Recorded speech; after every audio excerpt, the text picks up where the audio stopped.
స్రవంతి గారు రెడీయా? Ready release అయిపోయి చాలా రోజులైంది.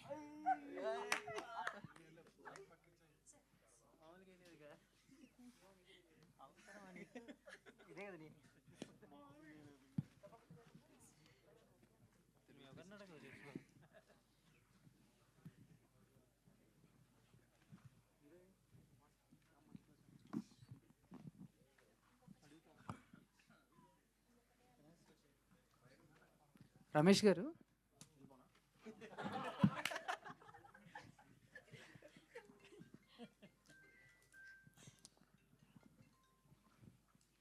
హలో సార్, రమేష్ గారు.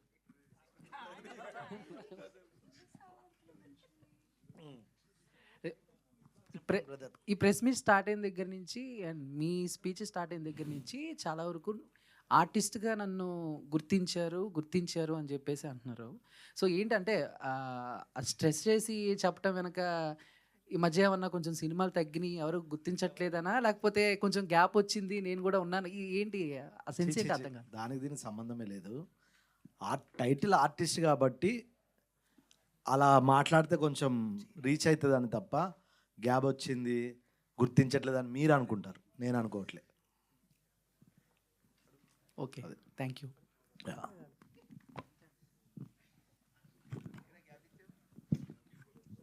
సంతోష్ గారు.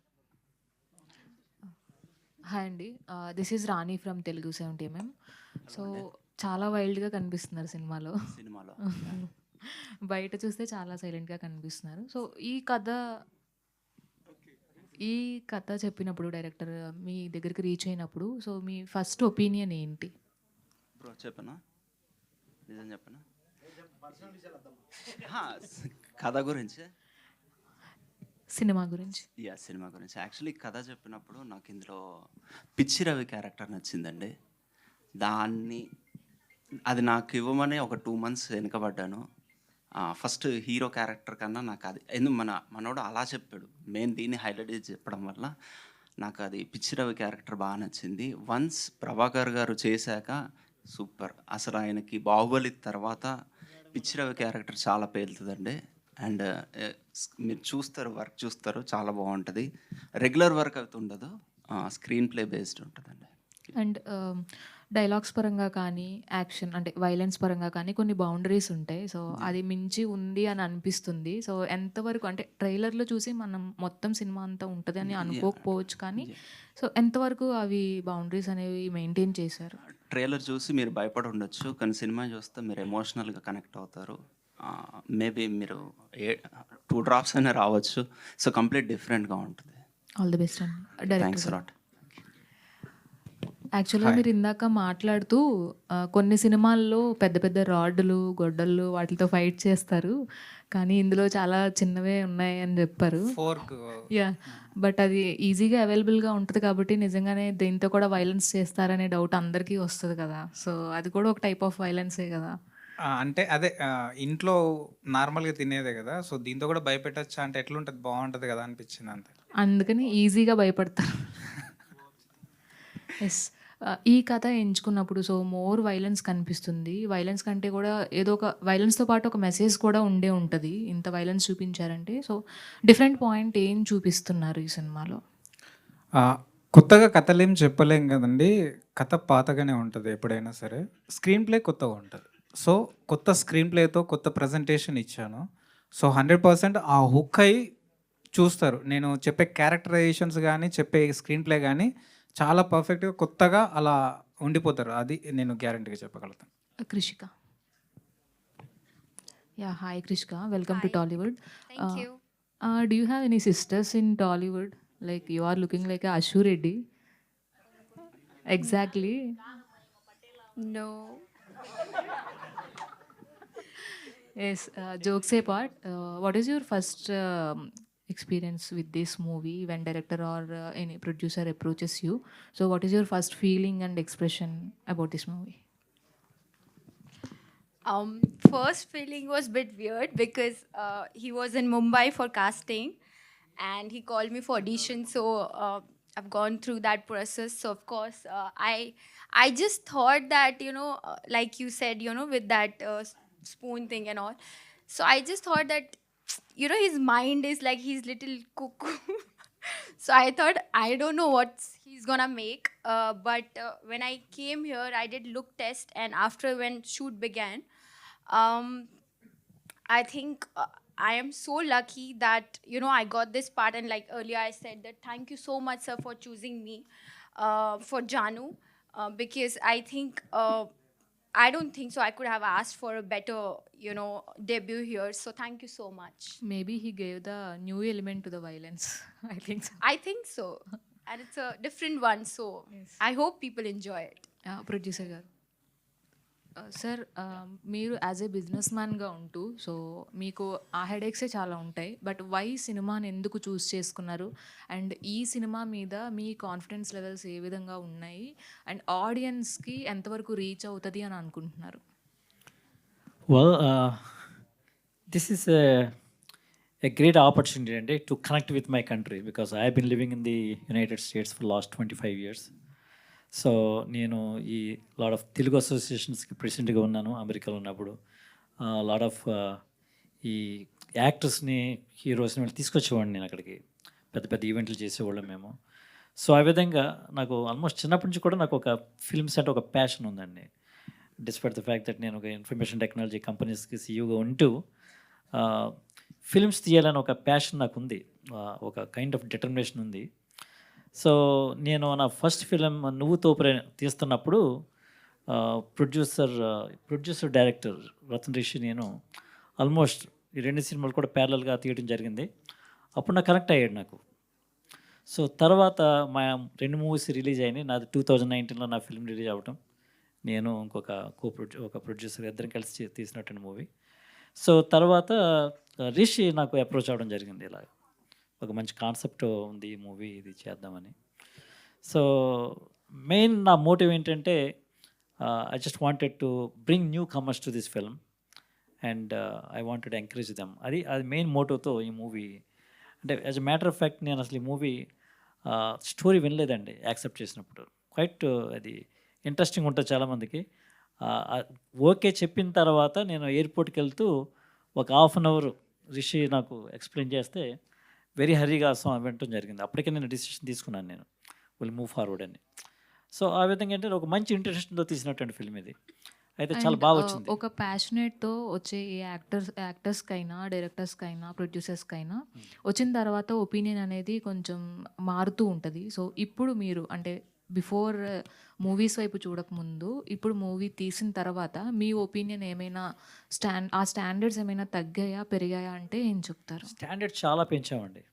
యాక్చువల్ రిషి నన్ను అప్రోచ్ అయినప్పుడు జేమ్స్ గారు మనం 1.5 crores మనం సినిమా తీసేద్దాం అన్న ఆ సినిమా మేము ఎక్కడ కూడా ప్రొడక్షన్ వాల్యూస్ కాంప్రమైజ్ అవ్వకుండా. Not about the money. So me ideology అంటే ఒక ఐడియాతో సినిమా మీద ప్యాషన్తో వచ్చుంటారు కదా. సో తర్వాత సినిమా తీసిన తర్వాత మీ ఒపీనియన్ ఏమైనా చేంజ్ అయిందా, లేదంటే అదే ప్యాషనేట్తో ఉన్నారా అనేది? డెఫినెట్లీ నా ఒపీనియన్ చేంజ్ అవ్వలేదండి. నేను I will continue to move forward, continue to produce films. ఇంకా నేను నా ఒపీనియన్ ఇంకా స్ట్రాంగ్ అయింది. ఇంకా ముందు సినిమాలు తీయాలని ఒక తపన ఇంకా ఎక్కువైంది. సో అంటే దీని ద్వారా చాలామందికి ఎంప్లాయ్మెంట్ క్రియేట్ చేయొచ్చు, నెంబర్ 1. చాలామంది కొత్త యాక్టర్స్ని ఎంకరేజ్ చేయొచ్చు, నెంబర్ 2. సో దిస్ సొసైటీ కూడా ఒక మంచి మెసేజ్ ఇచ్చే సినిమాలు కూడా ఎన్నుకోవడానికి అవకాశం ఉంటుంది. అంటే at the same time commercial యాంగిల్స్లో చూసుకుంటూ కూడా మనం చేయడానికి అవకాశం ఉంటుందని నాకు భావనకి ఇది అయింది. So yes, thank you. ఇందులో అంటే ఆర్టిస్ట్ అంటున్నారు కదా, సారు ఇందులో యాక్ట్ చేశారు కూడా, అది తెర మీద చూపిస్తాను. హీరో గారు ఇక్కడ Yeah, yeah. ఐఎమ్ శరత్ అండి.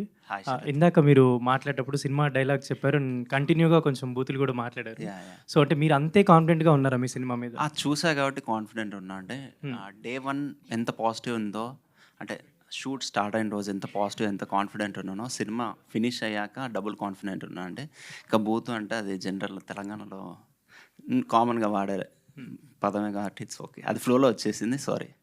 ఓకే. అండ్ ప్రొడ్యూసర్ గారు, ఇది యాక్చువల్లీ నేను గ్లిమ్స్ ఒక 1 year బ్యాక్ ఎప్పుడో చూసాను యాక్చువల్లీ. సో మీరు చాలా ప్యాషనేట్ ప్రొడ్యూసర్ అని అంటే వీళ్ళందరూ చెప్తున్నారు, మూవీ టీమ్ అంతా. సో ఇంత టైం టేకింగ్ ప్రాసెస్ని మీరు ఎలా కంటిన్యూ చేయగలిగారు సార్? అంటే ఆల్రెడీ ఎప్పుడో వచ్చింది గ్లిమ్స్ మనకి. Well, that's very interesting question. నిజంగా ఒక ఫిల్మ్ మేకింగ్ అనేది ఇట్స్ వెరీ కాంప్లెక్స్ ప్రాసెస్ అండి. ఎందుకంటే ఇప్పుడు నేను ఎంత మనీ పెట్టానో దానికి double the time that I spent. అంటే ఇట్స్ క్వైట్ ఛాలెంజింగ్ అనమాట ఇది. మాలాంటి ఎన్ఆర్ఐస్కి చాలా ప్రయాసతో కూడినటువంటి పని ఇది. ఎందుకంటే నేను ఆల్మోస్ట్ 9 times ఈ ఇయర్ ఇది సెకండ్ టైం ట్రావెల్ చేశాను నేను. జనవరిలో వచ్చాను, మళ్ళీ వచ్చాను, మళ్ళీ వెళ్ళి మళ్ళీ వస్తాను. అంటే because of the interest that I have. అంటే నేను చాలా క్లోజ్గా నేను పార్టిసిపేట్ చేశాను ఫిల్మ్లో, షూటింగ్లో కానీ, ఈ పోస్ట్ ప్రొడక్షన్లో కానీ, వీటిలో కూడా ఇంట్రెస్టింగ్గా పార్టిసిపేట్ జరిగింది. So it's a different kind of travel అండి ఇది. But I'm enjoying it. I'm thankful to my wife who is supporting me. Director గారు, సో ఎందుకు పర్టికులర్గా దీనికి అంటే ఆర్టిస్ట్ అనే టైటిలే పెట్టాల్సి వస్తుంది? లైక్ కిల్లర్ అంటే జానర్స్లో చాలా ఉంటాయి కదా టైటిల్స్, మనకి వెతుకుంటే చాలా ఉంటాయి. బై పర్టికులర్లీ ఆర్టిస్ట్ అనే టైటిలే పెట్టడానికి ఏమైనా రీజన్ ఉందా? ఓకే అండి. అది వాడి ఫీలింగ్ ఏంటి, క్యారెక్టర్ ఫీలింగ్ ఏంటంటే murder is an art, I'm an artist. So I'm a passionate most dedicated hardcore artist. అదే చెప్తాడు. నువ్వు కిల్లర్వి, నువ్వు సైకో అంటే no, I'm not a psycho, I'm an artist అంటాడు. సో వెరీ సిన్సియర్గా బిలీవ్ చేసి మర్డర్ చేసుకుంటే ఐఎమ్ ఎన్ ఆర్టిస్ట్ అని చెప్పుకునే క్యారెక్టర్ అది. అందుకు ఆర్టిస్ట్. పేరు మారితే ఇంతలా మారిపోతారా మనుషులు అన్నట్టు, ఎందుకు వైల్డ్గా ఎందుకు మారిపోయారు పేరు మారితే? అంటే ఫస్ట్ నేను సినిమాని ఎలా చూశానంటే అండి, మంచి డీసెంట్, మంచి అటెంప్ట్. మలయాళం, తమిళ్ సినిమాలు ఎక్కువ ఫ్లేవర్ తీసుకుంటాం కదా, ఆ హానెస్టీతోని ఫస్ట్ సినిమా చేసినప్పుడు ఒక చిన్న భ్రమ ఉంటుంది. అంటే మనకి అది ఎక్స్పీరియన్స్ లేకపోవడం కూడా కావచ్చు. మంచి సినిమా చేసినప్పుడు ఎవరన్నా తీసుకుంటారు, ఇట్లా రిలీజ్ చేస్తారు, ఇలాంటివి ఉంటాయి అని. సో ఆ దాంట్లో ఉండేది. అప్పుడు చేసిన తర్వాత దాన్ని రిలీజ్ చేయడానికి నేను పడ్డ తప్పని మామూలుగా కాదు, అది చాలా టార్చర్. సో సినిమా అంటేనే కమర్షియల్. సో ఇక్కడ ఎవరికి హెల్ప్ చేయాల్సిన అవసరం చేయరు కూడా. It's a complete business. ఎవరిని తప్పుపడడానికి కూడా లేదు ఇది. So it's complete business. నాకేంటి నీకేంటి, నీకు నేను చేస్తే నాకేం వస్తుంది అనేది మ్యాటర్. సో నా సినిమా ఎవరు తెలీదు, నేను ఒకటి తెలీదు, నేను అద్భుతం చేసినానంటే ఎట్లా అద్భుతం అవుతుంది? అది మీడియా తీసుకొని జనాలకు వెళ్ళినప్పుడు అది అద్భుతం, అదర్వైజ్ అది అద్భుతం కాదు అది. సో అట్లా సినిమా అది పోయింది. సో అంటే మన కాంటెంట్ ఏదైతే ఉంటుందో జనాలకు దూసుకెళ్ళిపోవాలి, ఒక రాపినా కూడా ఆగకూడదు. సో దానికి హెల్ప్ మీడియా ఉంటుంది. సో అలాంటి కంటెంట్ కమర్షియల్గానే సినిమాని చూడాలి. ఆఫ్టర్ నువ్వేంటో తెలిసిన తర్వాత నువ్వు ఏ సినిమానే చెయ్యి, బాగుంటుంది అనే ఉద్దేశంతో జస్ట్ ఇలా కమర్షియల్గా చంపుతాడు ఆర్టిస్టిక్గా. ఏంటని ఎన్ని రకాలుగా చంపుతుంటాడు ఆర్టిస్టిక్ కానీ? అట్లా వెరైటీస్ ఏం లేవండి. నార్మల్గా అతనికి అప్పుడు అనిపించిన దాన్ని బట్టి. సో కిల్ పర్ఫెక్ట్లీ అన్నాం కదా, సో ప్రాణం చాలా విలువైనది, దాన్ని ఎట్లా పడితే అట్లా తీయొద్దు, పర్ఫెక్ట్గా చేయాలనేది వాడి ఇంటెన్షన్. రీసెంట్లీ మార్కో ఒక వైలెంట్, ఇలాగే వైలెంట్గా ఉంది, ఇష్టం వచ్చినట్టు చంపేయడం ఉంటుంది. నెక్స్ట్ హిట్ 3 నాని సినిమాలో కూడా ఉంది, నిన్న రిలీజ్ అయిన సినిమాలో కూడా. వైలెంట్ ఇంత ఎక్కువగా ఉండడాన్ని మీరు ఏమంటారు? అంటే మీరు కూడా దాన్ని అదే బాటలో వెళ్తున్నారా?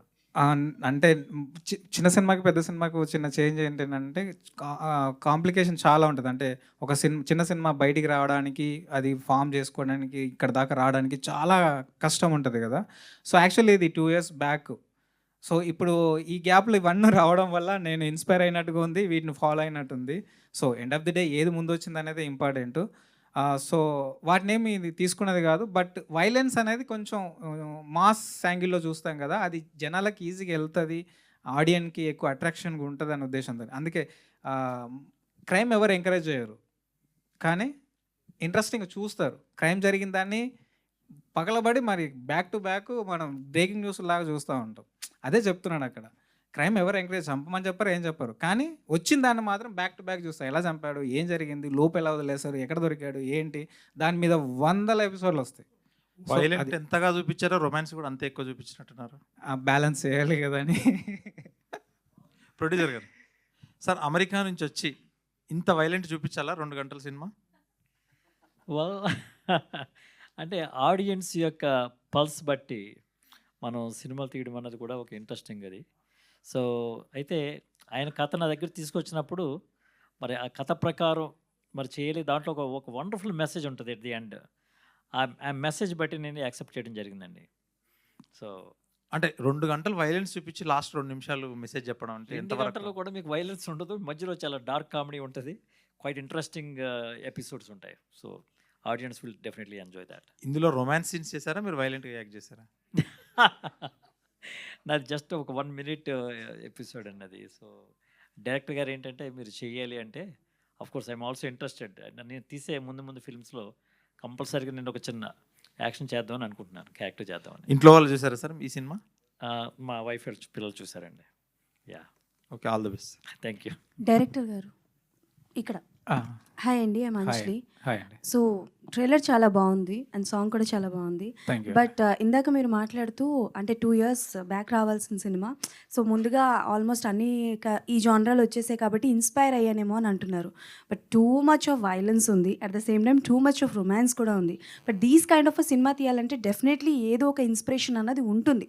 So Malayalam kind of movies ఏమైనా చూసి ఇన్స్పైర్ అయ్యారా, లేకపోతే what kind of uh movie చూసి ఇన్స్పైర్ అయ్యి ఇలాంటి మూవీ తీయాలనుకున్నారు? బికాస్ ఒక రెగ్యులర్ లైఫ్లో ఉన్న అందుబాటులో ఉన్న వస్తువుతోనే చంపచ్చు అని మీరు చూపిస్తున్నారు. సో అది డెఫినెట్లీ షాకింగ్గానే ఉంటుంది. So what is the point, inspire చేసిన పాయింట్ ఏంటి మీకు? ఓకే అండి, థ్యాంక్ యూ. 2 years బ్యాక్ రావాల్సిందని కాదు, 2 years బ్యాక్ రాసుకున్న కథ ఫ్లోలో మేకింగ్ వైజ్గా కానీ ఇవన్నీ అట్లా చెప్పాను నేను. సో అప్పటికి అయిపోయిందని కాదు. సో ఇంకోటి ఏంటంటే ఇన్స్పిరేషన్ నాకు సమాజమే. కథ ఎప్పుడైనా సరే సమాజం నుంచే ఎక్కువ వస్తుంది. నేను సమాజాన్ని ఎక్కువ చదువుతాను, చూస్తాను, రెగ్యులర్ న్యూస్ కావచ్చు ఏదైనా. సో ఆ న్యూస్లో నుంచి వచ్చిన పాయింటే నేను తీసుకున్నాను అన్నట్టు. సో అదే నా సో ఇన్స్పిరేషన్. ఇది ట్రూ ఇన్సిడెంటా? 100%. ఓకే, సంతోష్ గారు హాయ్ అండి. Hi, so hi. చాలా రూడ్గా కనిపిస్తున్నారు, ఒక మూర్ఖుల్లా కనిపిస్తున్నారు. ఓకే. అంటే టు బి వెరీ ఫ్రాంక్గా చెప్పాలంటే దీస్ కైండ్ ఆఫ్ క్యారెక్టర్స్ చేయడానికి కొంచెం హోంవర్క్ అనేది చేయాల్సి వస్తుంది. సో అలా మీకు ఎవరైనా అంటే లైక్ ఎవరైనా చూసి నేర్చుకోవడం కానీ ఎనీ మూవీస్ చూసారా ఏంటి క్యారెక్టర్ బిల్డ్ చేసుకోవడానికి? హోంవర్క్ ఏం చేయలేదు, డైరెక్టర్ ఏం చెప్తా చెప్పాను. మీకు ఆ మూర్ఖత్వం, ఆ వాయిలెన్స్ ఏదన్నా ఉన్నా డైరెక్టర్దే, నాది కాదు. సో సమ్ సీన్స్ ఇలాంటివి కొన్ని సీన్స్ చేస్తున్నప్పుడు మన మూవీ షూటింగ్ అయిపోయినా ఏదైపోయినా కొన్ని మనకి అలా హాంట్ చేస్తూ ఉంటాయి, ఉండిపోతూ ఉంటుంది మైండ్లో అవి చేస్తూ ఉన్నా సరే. సో ఐ మీన్ మీకు ఏ సిచ్యువేషన్ ఆర్ ఏ సీన్ చేస్తున్నప్పుడు కొంచెం ఇబ్బంది ఫీల్ అయ్యారు అండ్ చాలా రోజుల వరకు హాంట్ చేసింది? బేసిక్గా అందరు వైలెంట్ అంటున్నారు కానీ ట్రైలర్లోనే వాయిలెన్స్ ఉంటుందండి. మీరు మూవీ చూసాక ఈ క్వశ్చన్స్ అడగరు, మరి డెఫినెట్లీ మీరు మాకు యా, చూపించిన యా, దాన్ని యా. బట్టి మేము అడుగుతాం ఫుల్ కదా. మూవీ చూసాక చాలా బాగుంటుంది. ఒక సిస్టర్ స్టోరీ కానివ్వండి, సొసైటీలో ఉన్న ఒక ప్రాబ్లం గురించి డిస్కస్ చేస్తాం. ట్రైలర్ కట్ అలా చేశారు మా director. So some commercial elements కోసం. ఓకే, బట్ నేను అడిగిన క్వశ్చన్కి ఆన్సర్ రాలా. Is there any particular scene that haunt you till no the అండి, నో అండి, నో. చాలా కూల్గా చేసుకుంటూ వెళ్ళిపోయాం.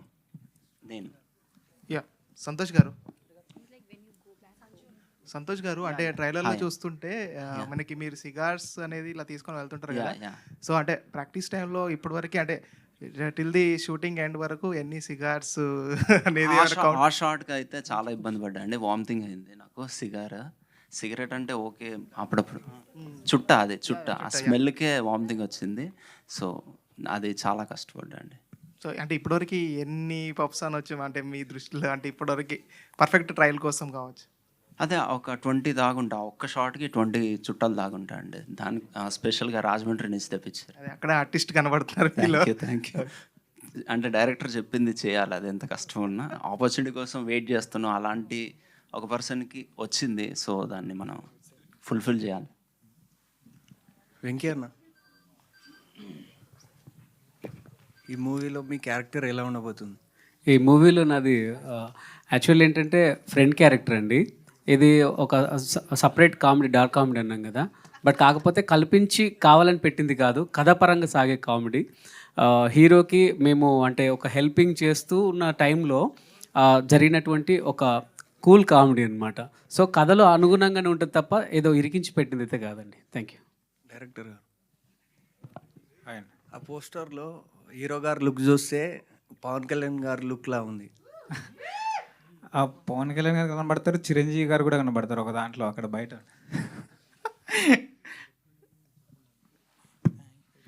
హీరో గారు, యాక్చువల్లీ మీరు ఇందాక అంటున్నారు అది రవి క్యారెక్టర్ నేను చేయాలనుకున్నాను, పిచ్చి రవి క్యారెక్టర్ మీరు చేయాలనుకున్నారు. యాక్చువల్లీ ప్రభాకర్ గారితో ఆల్మోస్ట్ మీరు పోటీ పడి చేసినట్టుగానే ఉంది దీంట్లో.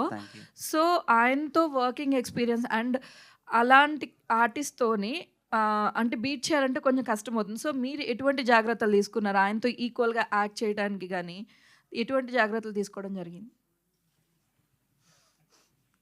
ఏమోండి నేనైతే ఏం కష్టపడ్డట్టు అనిపించలేదు. జస్ట్ బ్లాంక్ వెళ్ళాను. డైరెక్టర్ ఏం చెప్పారో అది చేసి వచ్చాను అంతే. అది ఏదన్నా అప్రిసియేషన్ వచ్చినా డైరెక్టర్కి వస్తుంది. మొత్తం డైరెక్టర్ గారు ఎలా చెప్తారు? అంతే అండి. నా ఇన్పుట్స్ ఏం లేవు, జస్ట్ చెప్పింది చేశాను అంతే. ఒకటి ఉంది, చుట్టాలు యాక్చువల్లీ నేను సీగా రవి అనుకున్నాను, మనోడే చుట్టాలు అక్కడ నుంచి తీసుకురావడం ఇది ఉంది. నీదేది సంతోష్ బ్రో, ఇందాక మీరు మాట్లాడుతూ అసలు ఈ సినిమా నేను వేరే అనే పెద్ద హీరో చేయాల్సింది, బయట నేను చేశానని చెప్పారు. సో ఎవరు ఆ హీరో? అది ఎలా చెప్తాం అంటే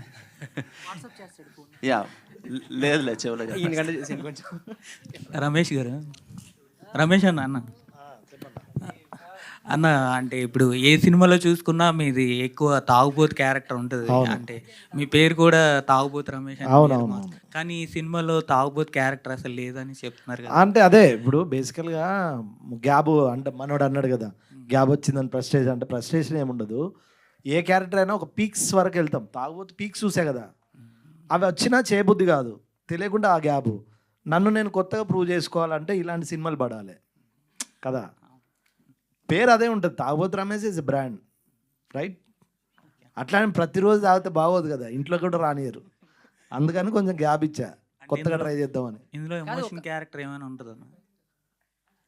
ఎమోషనల్ క్యారెక్టర్ ఏమైనా ఉంటుందా లేకపోతే? ప్రొడ్యూసర్ గారు క్లియర్గా చెప్పారు, రమేష్ నవ్విచ్చాడు, ఏ కట్ ఎడిటింగ్లో పోయినా అంటే నాదా అంటే నీది కాదన్నాడు.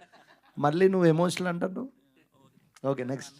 ఇప్పుడు ఒక పెద్ద సినిమాలో సేమ్ మళ్ళీ తాగబోతు క్యారెక్టర్ వస్తే చేస్తారా, లేకపోతే మళ్ళీ పెద్ద సినిమా చిన్న సినిమా ఏముండదు. ఇప్పుడు నాకు నచ్చాలి ఫస్ట్, ఓకే.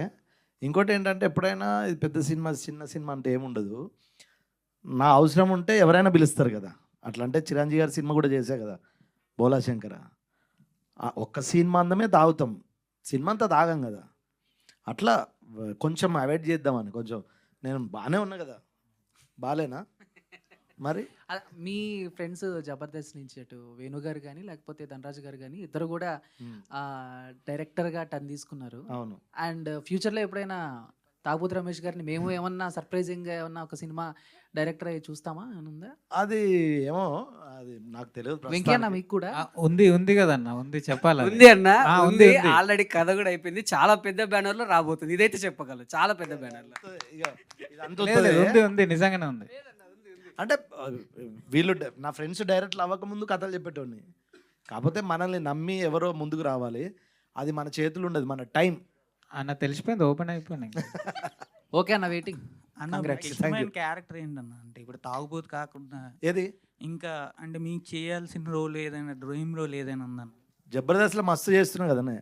అదే అంటే డిఫరెంట్గా ఏదైనా సినిమాల్లో కనబడే అంటే ఎప్పుడైనా గుర్తుపెట్టుకోవాలి ఒక విషయం చెప్తా. యాక్టర్ అనేవాడికి డైరెక్టర్లు రైటర్లు రాయాలి. నేను డిఫరెంట్ క్యారెక్టర్ అంటే నేను కథ రాసుకోవాలి. ఇప్పుడు అంటే మీకు చేయాలని ఏదైనా ఉంటుంది కదా, డైరెక్షన్ చేయాలని ఉంది. ఓకే. అండ్ సినిమా లాస్ట్లో నోట్ అండ్ కాషన్ ఒకటి మెన్షన్ చేయాల్సి వస్తుందేమో, all violence and elements belongs to only director అని. అయితే నాకు ఒక కొంచెం ఫస్ట్ ఇచ్చారు హీరోయిన్ అండ్ సోనియా అక్లా గారు. ఫస్ట్ డే షూట్కి వచ్చినప్పుడు సోనియా అక్లా నన్ను వచ్చి కలిసి సెకండ్ ఇచ్చి వెళ్ళారు మేకప్ వేసుకోవడానికి. ఎందుకు తెలియదు, అంటే రెస్పెక్ట్ ఏమో అని అనుకున్నాను. ఒక షార్ట్ అయిపోయిన తర్వాత తను చెప్పింది, కొంచెం ఇన్స్టాగ్రామ్లో ఫొటోస్ చేంజ్ అయ్యావా, ఎందుకు ఏమైందనంటే కొంచెం సైకోలాగా ఉన్నావు, నేను వచ్చి చెక్ చేసి నువ్వు ఎట్లా బిహేవియర్ ఉంటుందో తెలుసుకొని పోయి మేకప్ వేసుకున్నా, నాకు తేడా అనిపిస్తే నేను వెళ్ళిపోయేవాడిని అని అనేసింది. మరి ఇప్పుడు ఓకేనా పర్లేదా అంటే ఓకే పర్లేదు అని. మరి ఆర్జీ గారితో చేశారు కదా, మరి ఏమనిపించింది అంటే ఆయన కూల్, మరి వర్క్ చేస్తే కదా తెలిసేది, చూసి ఎట్లా డిసైడ్ చేస్తారు అని అన్నాను. ఈ హీరోయిన్ గారు కూడా సేమ్ అదే బిరుదు ఇచ్చారు, బట్ నేను అది కాదు, సినిమా వారికి అంతే. అండ్ ఈ టీంని బ్లెస్ చేయడానికి విచ్చేసినటువంటి సీనియర్ ఐఏఎస్ శివశంకర్ గారిని వేదిక మీద జాయిన్ అవ్వాల్సిందిగా రిక్వెస్ట్ చేస్తున్నాను.